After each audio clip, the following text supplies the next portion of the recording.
All right, good evening, everybody. My name is Rachel Richards. I'm really excited to go through this book from Jenny Allen called Find Your People. And tonight we're going to just go through the introduction. I'm just going to host a discussion. This is not a teaching whatsoever. I have nothing to teach you guys about this because honestly, it really slapped me around pretty good with some things that I'm dealing with, and it gave me so much heartbreak. I actually got like emotional because I'm like, oh my gosh, this is on the other side of like this is our client. This is the client that's like, I don't do community. I don't do that, right? And it's really cool because it gave me compassion for that person and really sitting with it and going, man, I don't have enough compassion for that. That's my first thing is that I want to share is reading this. I realize I do not have enough compassion for people that don't have what we are experiencing here. And I do have a drive for them to be here where I'm like, you need to be here, you need to be here. But when they resist, I can be judgmental. I can be frustrated. I can just not be compassionate. Let's just say that. Where I'm like, what's wrong with you? Why wouldn't you just do this? It's so much better than what you're doing. And when I read this, I'm like, this is why they're not doing it, right? So, first of all, those are some of my early confessions. Just reading through it. I think a couple things that I jotted down was that we isolate, that we insulate, we call people after the cry. We get sick of it, people. We get sick of people, but then we get sick from not being with people. And that social norms that we face is what we're really talking about in growing in this vulnerability. Like this book paralleled with my weekend at Sundance, where I feel like Jim Defner like broke us down, and he just showed. I feel like there's a message that I keep getting from God here, which is breaking down, just breaking. I'm not talking about being a hot mess, but I'm talking about being vulnerable even to you as a team. And that was the other thing I wrote down is I don't show my vulnerability to you guys as much as I would like to. I'm fearful of that, where I feel like you might think, oh, well, are you going to be able to lead? Or, where I'm like, well, it's really hard right now. I'm extremely emotional right now. I'm having a hard time with my move, with leaving my grandkids.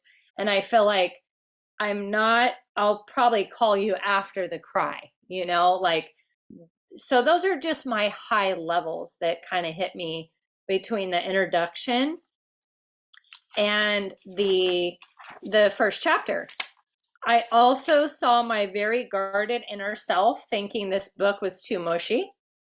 And I'm like, oh boy, this is like depressing. Like it's kind of woo, and I'm like, okay, it's a little bit mushy. It's a little bit like, yeah, I don't know. I wanted to avoid it. Let's just say there were certain pages where I wanted to avoid, and I'm like, let's skip to the good part, So that's all my stuff. I want to hear what your stuff was that you felt bubble up personally.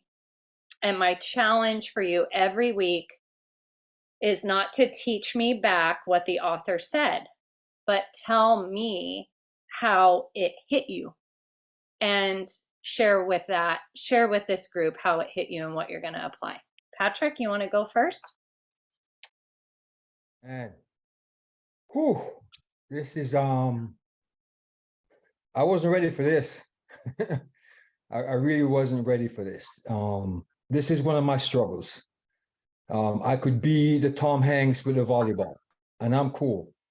I'm that guy. I really don't need people around, and I really share that Optavia found me. And as a pastor, it's even worse because who do I share with that I have these struggles, right? And so when I get around folks like you, I feel a little bit more at home and understanding. But man, talking about, sharing with people, and she talked about, the Bible says, man should not be alone, obviously, right? Well, I try to debunk that. The truth of the matter is that I found that I really need people in my life, and Optavia has done that for me. And just the excerpts from what I've read through the first, why are we not supposed to be lonely, and how we need each other to survive. And I've made those statements so many times before, but to be honest with you, to put down my shield and to put down my guard and to say, hey guys, I need you to help me through this isn't easy at all. And so when I find those friends, it's not even easy for me to open up. And I owe Tim a large, man, apology. He's always try to reach out to me, but it's not Tim, it's me. Tim was like, man, Patrick, we need to hang out. Patrick, we need, and I was like, no, Tim is, yeah, Tim, yeah, let's get together. I'm retired now. And, I never made the unction to even try to push that, to make it happen. Now he's going to Texas. I know, definitely. I'm like, yeah, he's going to Texas. I don't have to meet with him. And if you get the idea of what I'm trying to say here, is like, that was an escape for me. Like, yeah, Tim, I come see you in Texas. Well, if I couldn't see you in Temecula, I know definitely, until I figure this nonsense out of my head, I'm not going to meet with Tim. And so let me just kind of just shut up real quick. In the middle of writing my own book about not being perfect, I had to stop that at chapter 6 because it was beginning to include people. And I was like, I don't want to include people in this. And so, man, I don't need this, but I need this. Okay. I've seen just from the quick, I went to the mailbox to pick up this book this afternoon. And just from what I read, I'm going to need this more than I believe I'm going to need this. So thank you for me just running my lips. I need you guys. Okay. I really do. Thank you. You're awesome. And just so we can keep a flow, I won't keep introducing each person. If you guys see the order of people? Like, so you can just Thomas and then Kelly and Eric and Michelle and Brittany. Okay. That way I don't slow down your shares. Yeah, good evening, everyone. I'll tell you, I picked it up, and man, I spent a lot of time alone. When I started reading the book and things like that, and realized just how how much time I spent by myself, and how much I really desire to have more communication with people and relationships and things like that. So family situation is kind of disjointed. So when I started reading the book, I found a ray of hope in it, because she mentioned some things that that are going to address some of the needs that I have, and if there's a way that this book can bring me closer to my kids, I'm all for it. So I'll keep it short, but yeah, Optavia, I love you guys. Yeah, so it's funny how this book I literally was on a health assessment the other day, the day that I found about this book club, talking to a potential client about this book. She was talking about being lonely, and I had the book right here, and I'm like, hey, I've got this book. I literally put it on my nightstand. I'm like, I'm gonna read it. And then here we are doing the book club. But it definitely, I didn't know what I was getting into, but it definitely plucked some heartstrings, like right where we're living with church splits, and we've had multiple conversations with people in our church that we love, that we've served for 5 years, that we've served alongside for 5 years, and they've decided to leave. And in the moment we're like, you go where God calls you, but then we just started feeling that loneliness come about. But what we realized, and Eric, we're having conversations, is these people that left were not the ones that were plugged into small groups, to community groups. They don't have that community that's holding them solid where they're at. Some did, of course, but the majority of people didn't have that community, deep community aspect in their lives. And so, like you said, like, man, our Optavia people need community more than anything. And we've been in ministry our whole marriage, and I've never had the safe place to unbecome until Optavia, so Yeah, it definitely, like I said, it definitely plucks some heartstrings, like right where we're at. So I don't want to keep reading, but I do want to keep reading.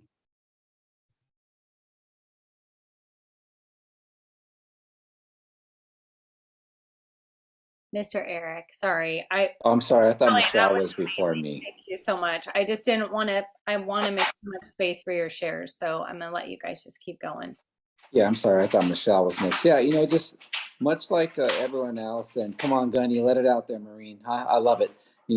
Every time he gets on, he just watching Gunny on here changes me. Okay, because 4 years ago I met this guy, and me being in the Navy, a chief and him a Marine. I know how tough Marines can be. So I love seeing this, that someone like Gunny is able, like you said, to let down that wall. So, but kind of like everybody else here, I didn't expect what I read, even just the first couple of pages, as far as, how I too love spending time alone. I do. That's just the way I've always been. But it's hard to spend time alone when you have such a great community like this. You don't want to spend time alone. But what really got me here was simple, that the people that we love most in life are also going to hurt us more than others. It says that right there in the book. The people that we least expect to be hurt from are the ones that are going to hurt us, right? It's what we do or how we choose to fix it or how we choose to work through it, okay, is the most important part. And it's right there on page 5, right? Right there on the top, people who hurt you and the ones that are hurt by you, but who choose to work through it with you instead of both of you quitting on each other. That's the hard part, okay? I'm going through a lot of that with my family right now, right? Just so many things. And Rachel knows that I'm talking about, reaching out to people that I haven't talked to in 8 years that aren't giving it back. And I'm okay with that, right? So you're being hurt by the people that you least expect to be hurt by. So I'm excited about this, kind of like everybody else. I want to, but I don't want to, but I know I need to so I can grow. So thanks. So I'm already crying over here. So this book is like really kind of hit my heart, like really, really big. So I've already known that I've like had a couple of things missing in my life, and one is my spiritual side, getting back to that. But the second part is, a community, like your close community. And, in the book, it's talking about how you only have a certain amount of people that are in your life. And like maybe only 5 people out of that certain amount of people are going to be your closeness center. Coming from the military, being in the military, you make friends and some of them still stay close and you keep them no matter what. But while out there, I've made friends that, you could just go to their house unannounced and just like sit on the couch and watch a movie with them or just hang out and no big deal. But I'm finding now that I don't have that. We have this community here, which is great, but of course everyone's scattered everywhere, But so I think that's one thing that's helping me or hurting me, like business wise, is because making those connections, I'm all great about making connections and talking to people, but then it's like, then I get a wall because I don't want that attachment, because if you do, then you get hurt or it might not work out or whatever. So that's kind of where I'm at. I'm not sure if was it me now? I think. You're fine to share. And then I also see, thank you so much, everyone. I don't know if it's Michelle, the other Michelle. Just like the vulnerability. Like, I know you're not, it's okay. It's welcome here. It's why we didn't invite outsiders when you guys ask us. I said, I want to just let this happen. Like, so Brittany will go with you, and then Yolanda and Mike, I see your guys' hand up. And then if anyone else doesn't have their hand up, just go ahead and do that. Thank you, Brittany.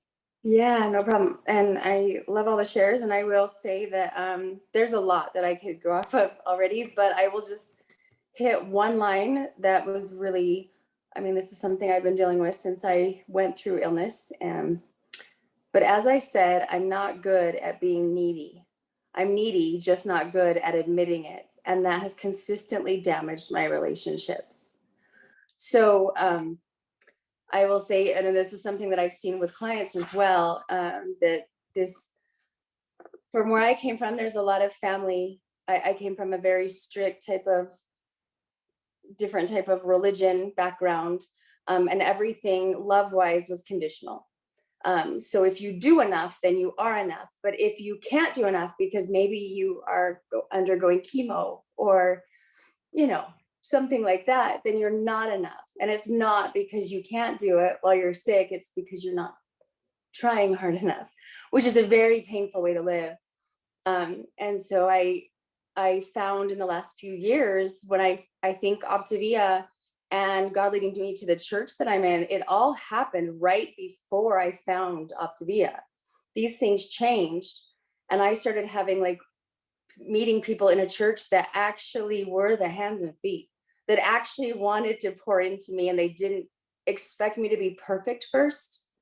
And really, I didn't know Jesus until after my first cancer, till after Optavia. I thought I did. I didn't come to Jesus until after those things. So I will tell you that one of the things that gets me tangled is that for some reason I was taught that I'm supposed to be independent and not need anybody, and I can do it myself. I don't need you. If I need you, that means that I'm not good enough myself. It's like this backwards set of like idea of pride, which really just leads to pain. And so I'm reading this and going, oh my gosh, it isn't just your clients and your friends that are wanting this. You also are wanting this. And I have felt so, just because I have that story of being a burden, I don't want to be a burden. So I'm trying to get all healed and 100%. So then I can be good enough to pour into other people. And I'll tell you what, I may not like be where I think brain-wise I should be in my business. But what I have found is God has brought people to me from different areas to speak into the pain and also being whole, even if you're suffering, because God never said, I'm not going to suffer, but I'm not going to do it alone. And so even though I have, like, seriously, I have a lot of church hurt from before this, and it can get in the way for me being close to people, because I'm like, I'll get about this far, but this is when you tend to want to burn me. But I'm learning to walk through that step by step, and going through this book with you guys, I feel is, I don't know how it showed up that day that I saw it, but God knew what he was doing. That's all I'm going to say. So thank you for letting me share.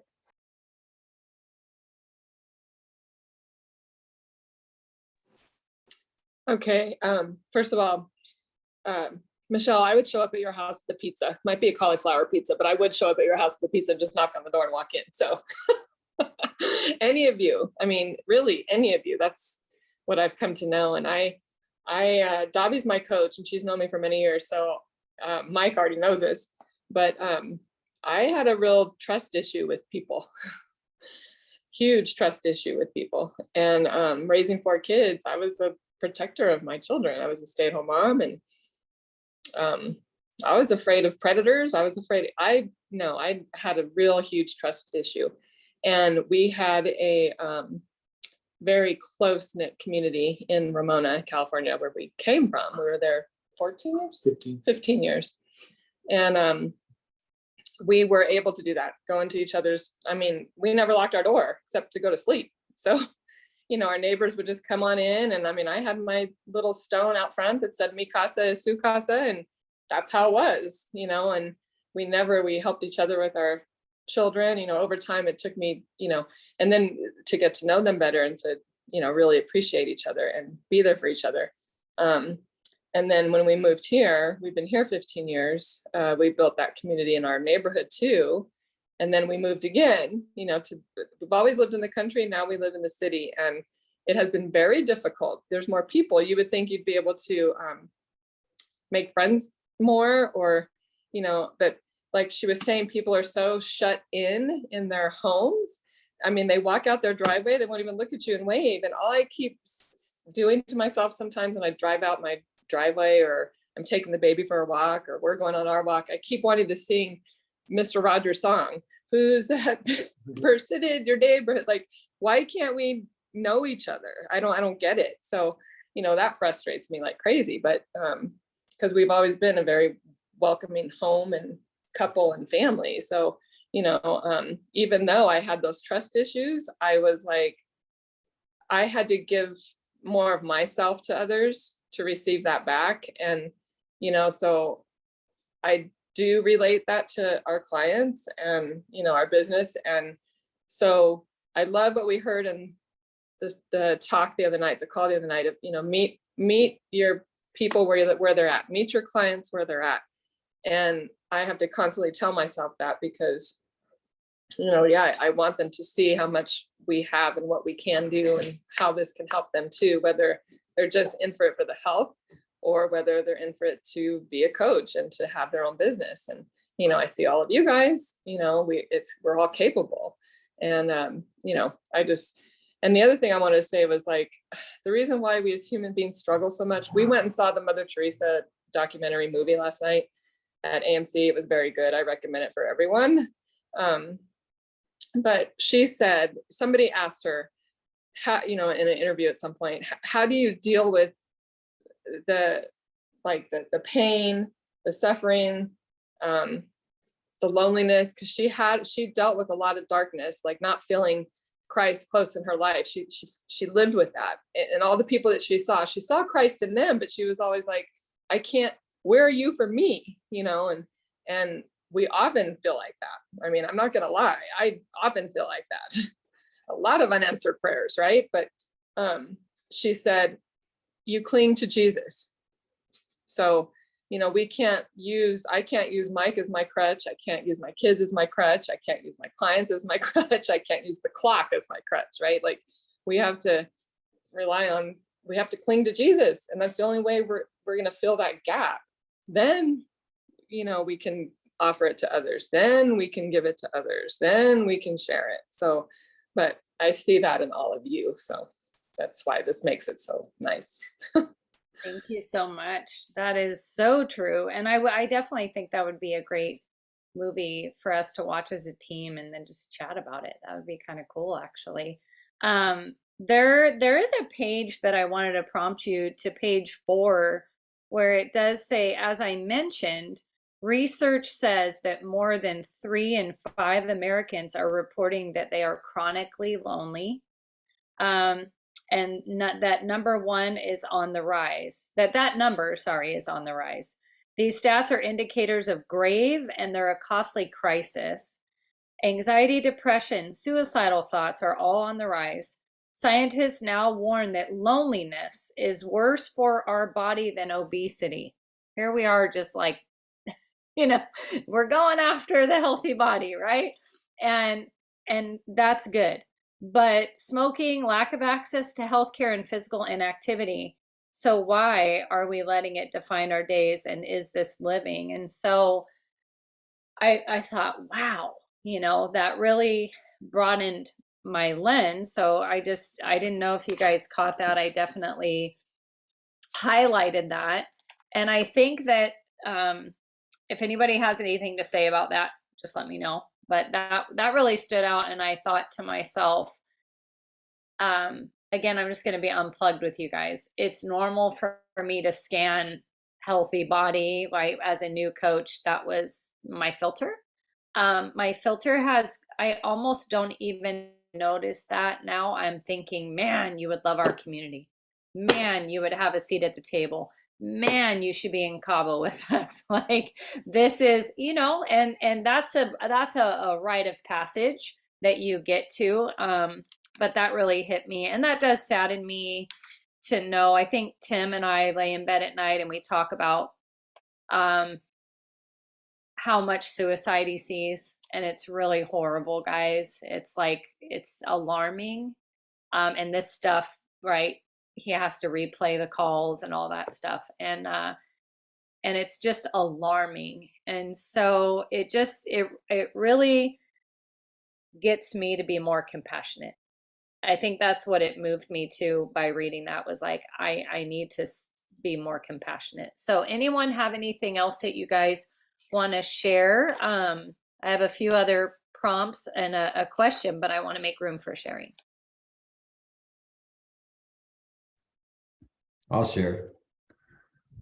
Just being transparent, because I know I kind of had a lot to do with the last book, and that one was deep. I don't like this one at all. Like, and I've decided to read it because the Audible, listening to her read it, is even more whiny and more mushy, and I just don't resonate with it. But on page 8, where it talks about acquaintances in villages and 2 to 5 close friends, I've often joked about having 3 close friends. And anytime I meet somebody really cool, I have to decide who's going to go. Right? I don't have room for more than 3. But I thought it was funny, the study here, because I think a lot of what we're dealing with, and I've got a teenage son right now who's dealing with social and COVID and all that. So, you know, anybody that's going through that, prayers are with you as well. But the social media, you know, how many friends you got?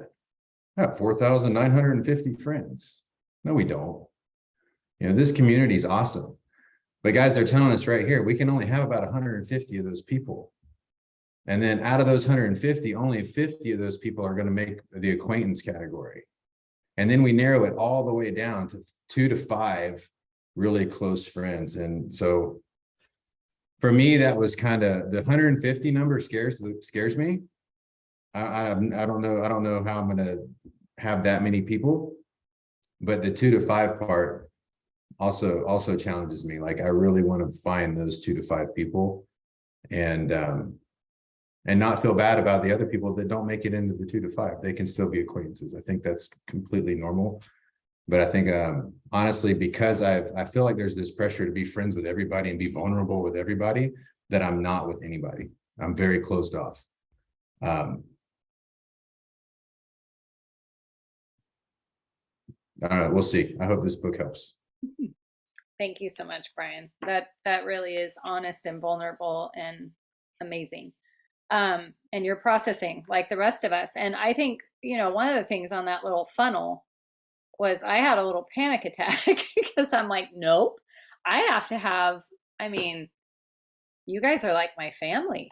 So then I was like, well, excuse me, I'm definitely having more than 2 to 5. And then it went, well, if you're an extrovert, you can have more. And I'm like, great, how many?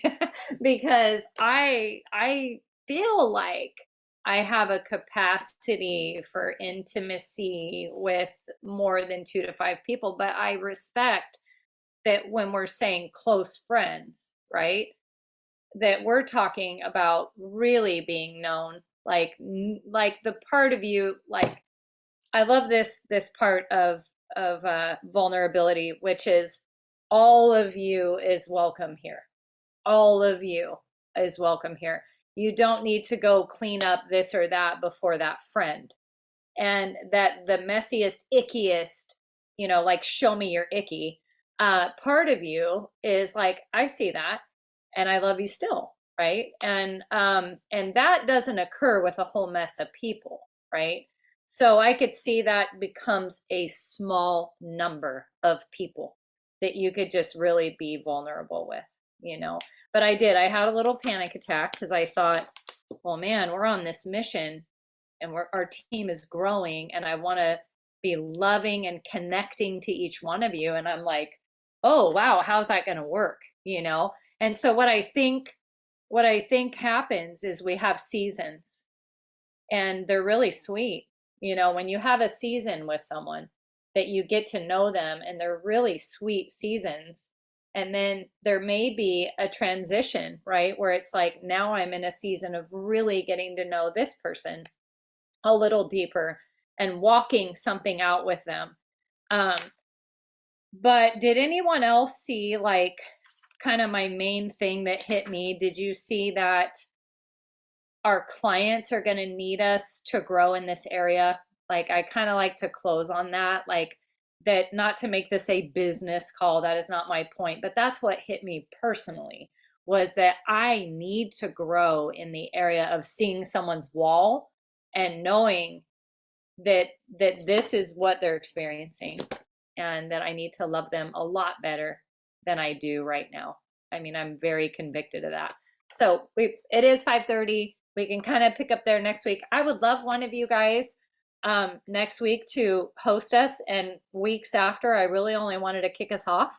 So if you're like, I'll host and do the questions, it would just be in your Zoom, and you would record it and get it out to the group. It would not be in mine. I think we've always just gone that way and put the image up every week. So there's a little bit of that responsibility there, and to communicate with folks beforehand that it's in your room and all that good stuff in leading the way.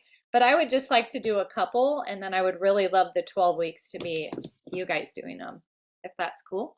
So just let me know who wants to do it. And thank you guys so much for letting me try something on like this. I'll tell you the God's honest truth, the title grabbed me because I was like, I feel like we're all trying to find our people to do this mission with. And we're trying to find our people. So I was like, yes. And then opened it up and got a whole different perspective. So anyway, thank you guys. We'll talk soon, and let you guys get on to any other calls that you've got going. Good evening and take care.